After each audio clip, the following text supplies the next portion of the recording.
کہ اس طرح کی باتیں تھی کسی گاؤں میں کسی کھیڑے میں کہ جو ہے روحیں بھٹکتی. تو ایک چودھری صاحب کا انتقال ہو گیا. چودھری صاحب کا جب انتقال ہو گیا تو اس کے گھر والے سب آئے ان کے پاس, مولانا صاحب کے پاس.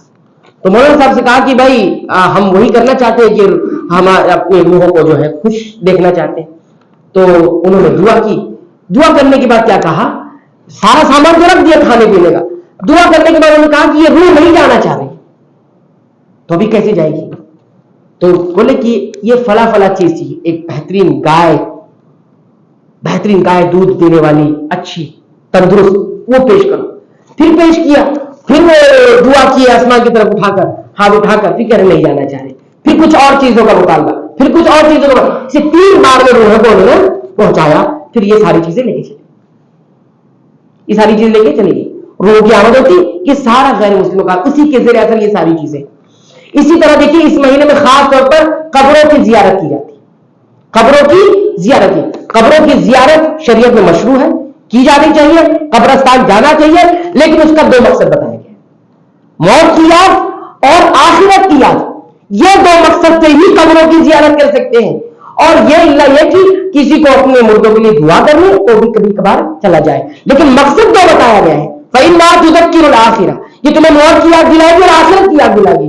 اس کے لیے جب آپ کا دل دنیا کی طرف مائل ہونے لگے اور آپ کو موت سے جو ہے موت کی یاد آپ سے غافل ہو جائے, تو جب آپ کا دل گوارا کرے سہولت تو آپ چلے جائیں. لیکن خاص اس مہینے میں قبروں کی زیارت کی جائے گی تو یہ بدعت کہلائے گی. پھر رسول اللہ صلی اللہ علیہ وسلم کی اس پر کوئی دلیل نہیں ہے, کوئی اس طرح سے خاص کر کے نبی کبھی نہیں گیا. کچھ لوگ جمعہ کے دن زیارت کرتے ہیں, جمعہ کے دن قبروں کی زیارت کرتے. جمعہ کے دن خاص ہے قبروں کی زیارت کرنا, کیا مقصد ہے اس کے پیچھے؟ تو بہرحال زیارت قبور بھی یہ بھی اس مہینے میں خصوصیت کے ساتھ کرنا یہ بھی بدعت ہے. اسی طرح اس مہینے میں ایک جو چیز آتی ہے وہ ہے حلوہ خوری.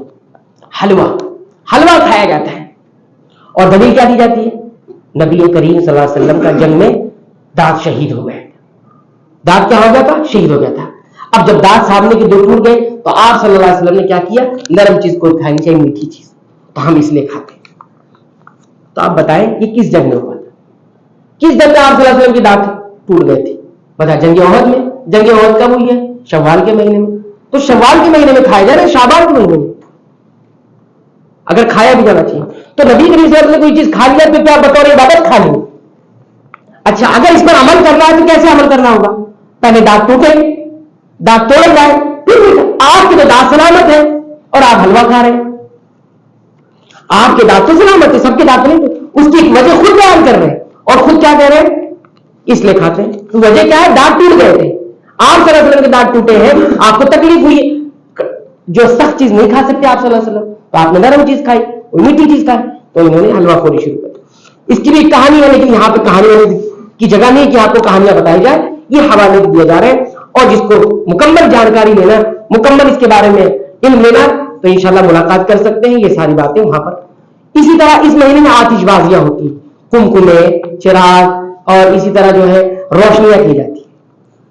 آپ دیکھیں اس تعلق سے جو علماء نے کتاب لکھی ہے المنکرات کے نام سے, اس میں علماء یہ کہتے ہیں کہ مسجدوں میں خوشبو کی دھونی رکھنے کا, یعنی خوشبو لگانا اور لائٹیں لگانا. اور پہلے کے دور میں تو لائٹ نہیں تھی, تو کیا تھی؟ چراغ ہوتے تھے, روشنیاں ہوتی تھی, موم بتی قسم کو کوئی چیز ہوتی, چراغ ہوتے, اس طرح کی چیز ہوتی, آگ ہوتی تھی. وہ آج تو اس کو لیٹسٹ ورژن اس کا آ گیا ہے, تو وہ بجلی سے جلتا ہے. تو بہرحال یہ کس لیے ہوتی تھی؟ کہتے ہیں کہ یہ سب سے پہلے اس کا رواج یحییٰ بن خالد برمکی نے ڈالا ہے. یحییٰ بن خالد برمکی خلیفہ وقت کا وزیر اور درباری تھا. اس کا مقصد مجوسیت کا کو زندہ کرنا تھا. مجوسیت جو آنکھ کی عبادت کرتی. ہماری عبادتوں میں آگ کہاں سے آ گئی؟ روشنی کہاں سے آ گئی؟ روشنی یہ خدا ہے, آنکھ ایک خدا ہے. مجوسیت یہ مانگتی, مجوسی یہ مانگتی. اس کو کس طرح سے مسلمانوں کو اللہ کی عبادت سے ہٹا کر اس عبادت کو لگایا جائے, وہ دھیرے دھیرے زہر ڈالتے ہیں نا. تو یہ ہے, یہ بدعت میں یہ ساری چیزیں ہوتی. اور دوسری مختلف خوبصورت بہانے کے چراغا کرو اور لائٹیں لگاؤ, گلیوں کو مہکاؤ اور گلیوں میں جو ہے اجالے کرو. تو آپ دیکھیے کہاں سے آیا ہے. اور آتش بازی وغیرہ بھی یہ ہندوؤں کی جیسے دیوالی ہے, اس میں یہ لوگ جو ہے لائٹ وغیرہ اور روشنیوں کا اہتمام کرتے ہیں. عیسائیوں کے کرسمس جو ہوتے ہیں اس میں یہ لوگ لائٹ ہوگا, اس میں ساری مشابہت پائی جاتی ہے. اسلام کے تہواروں میں اور عبادتوں میں آپ نے دیکھا، لیکن یہاں پر یہ بھی آتش بازی بھی ہوتی ہے، اور آتش بازی یہ خامخواہ جو ہے مال کا ضیاع ہے، وقت کا ضیاع ہے، اس میں کتنا مال خرچ ہوتا ہے۔ اور یاد رکھیں یہ اس میں بھی بات دی گئی ہے کہ دشمن تو یہ لگانا چاہتا ہے آپ کو ان سب چیزوں پہ، دشمن کا تو پورا اس میں تو پورا سرمایہ لگا ہوا، یہ پورا سرمایہ لگا ہوا عبادتوں کے اندر، یہ تو اس لیے رائٹ کرتے ہیں کہ کرنے نہیں دیتے تاکہ ان کا جو کروڑوں کا بزنس ہے وہ اسی پر چل رہا ہے۔ اگر یہ عبادتوں کو اگر ہم رد کر دیں گے اور یہ عبادتوں کو اگر غلط کرا دے دیں گے تو یہ ہمارا اتنا بڑا بزنس چلے گا کیسے؟ ہاں اب آپ آنکڑے نکال لیجئے یہ خاص خاص مہینوں کے اندر جہاں یہ سب عبادتیں بدعت ہوتی ہیں اس میں ان کی کمائی کتنی ہوتی ہے دیکھ لیجیے، ٹھیک ہے۔ اسی طرح ایک آخری عبادت جو میں کہہ کر اپنی بات ختم کر دیتا ہوں، اس مہینے کے اندر ایک نماز پڑھی جاتی ہے، عربی والے کو اس کو صلاۃ الالفیہ کہتے ہیں جہاں سے گڑکی آئی ہے، اور اردو والے اس کو ہزاری نماز کہتے ہیں یا ہزارویں نماز کہہ دیتے ہیں، یہ بھی ادا کی جاتی ہے۔ اس کا طریقہ کیا بتایا گیا، یہ نبی کریم صلی اللہ علیہ وسلم منسوخ کر کے یہ بات بتائی جاتی ہے کہ حضرت علی رضی اللہ عنہ سے آپ صلی اللہ علیہ وسلم نے ارشاد فرمایا، اے علی جس نے بھی 15 شعبان کی رات 100 رکعت نماز پڑھی اور ہر رکعت میں 10 بار سورہ فاتحہ اور سورہ اخلاص پڑھتا ہے تو کیا ہوتا ہے؟ پھر آپ نے فرمایا اے علی جو شخص بھی ان نمازوں کو ادا کرتا ہے تو اللہ تعالیٰ اس بندے کی تمام حاجت پوری فرما دیتے ہیں۔ تمام حاجت کیا کر دیتے ہیں؟ پوری فرما دیتے ہیں۔ 5 وقت نماز پڑھنے سے حاجت پوری نہیں ہوتی ہے، کیا 5 وقت نماز پڑھنے سے حاجت پوری نہیں ہوتی؟ حاجت کس سے پوری ہوتی ہے؟ حاجت یہی 100 رکعت نماز پڑھنے سے، وہ بھی 15 شعبان کو۔ پھر ابن القیم جو ہے اس نماز کے بارے میں کہتے ہیں کہ علم حدیث کو سمجھنے والا جاننے والا ہر شخص جان سکتا ہے کہ کس طرح سے ایسی روایتیں دھوکہ دینے کے لیے کی جاتی ہے، اور بڑی حیرت ہے کہ یہ نماز کب ایجاد ہوئی ہے؟ اسلام میں 400 سال کے بعد بیت المقدس میں ادا کی گئی ہے یہ نماز، اور جب یہ رائج ہو گئی تو لوگوں نے اس کی فضیلت پر حدیثیں گڑھی۔ کیسے رائج ہوئی؟ دیکھیے امام مقدسی رحمۃ اللہ علیہ فرماتے ہیں کہ ہمارے یہاں بیت المقدس میں، ٹھیک ہے، بیت المقدس میں صلاۃ الرغائب اور صلاۃ شعبان، صلاۃ الرغائب یہ پچھلے مہینے میں بھی ہوئی تھی جس کا تذکرہ ہم نے اس وقت بھی کیا تھا، اور صلاۃ شعبان یہی صلاۃ الفیہ جس کو ہزارویں نماز کہتے ہیں کہ ہمارے اس کا کوئی تصور ہی نہیں تھا، ٹھیک ہے۔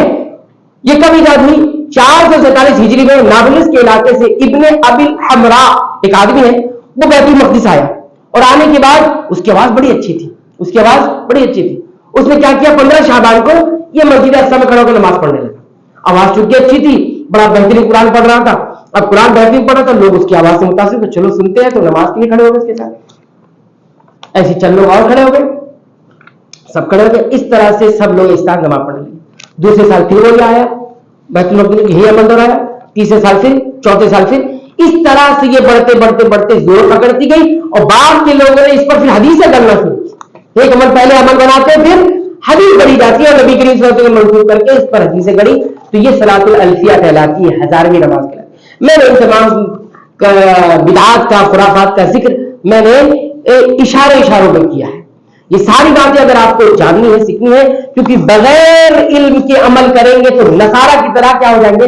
گمراہ کہلائیں گے، ضالین کہلائیں گے۔ سورہ فاتحہ کے اندر رد کیا جاتا ہے کہ بغیر علم کے، یعنی بغیر کتاب و سنت کے کوئی عمل نہیں کیا جائے، کوئی قول نہ مانا جائے، کوئی عقیدہ نہ بنایا جائے بغیر کتاب و سنت کے، علم کے، تو اور علم کے بعد پھر عمل نہ کرنا یہ یہودیت ہے، اور اس کے بعد علم کے بغیر عمل کرنا یہ نصرانیت ہے۔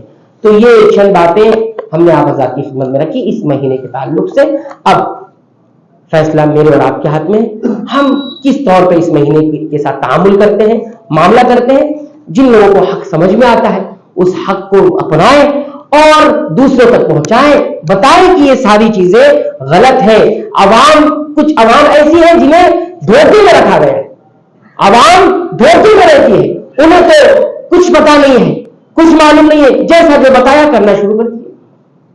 ایک مسلمان کا یہ وتیرہ نہیں ہے، قابل اعتماد، قابل اعتبار، دین پسند، اور اسی طرح دین پر پسند تقوی طہارت والے علماء کے وقت میں رہے، ایسے دنیاوی علماء، علماء سو اور اپنے پیٹ کے لیے جینے والے اور گمراہ کرنے والے لوگوں سے دور رہیں اور صحیح علم حاصل کریں، محنت کریں، علم کے لیے قربانی دیں۔